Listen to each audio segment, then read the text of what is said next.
আমার নাম মুস্তাক।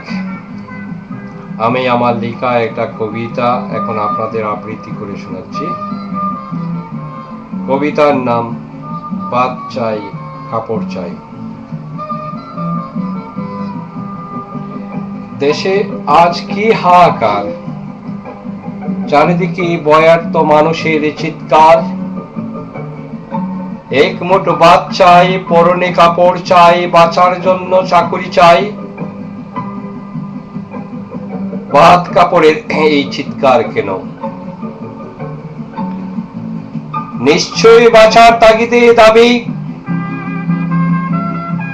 সবাই বাঁচতে চাই সুন্দর ধরণীতে।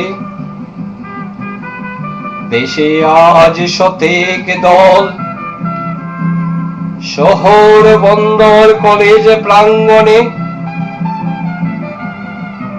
খণ্ড খণ্ড মিছিল হয়। মিছিলে মিছিলে স্লোগান শুনি, ভাত দে কাপড় দে, নইলে গদি ছেড়ে দে। স্বৈরাচার নিপাত যাক, গণতন্ত্র মুক্তি পাক। নিশ্চয়ই ক্ষমতাসীনদের উদ্দেশ্য করে মিছিলে ওই স্লোগান ওঠে। এই স্লোগান গুলোকে শুনে ক্ষমতাসীনদের এখানে তুলো।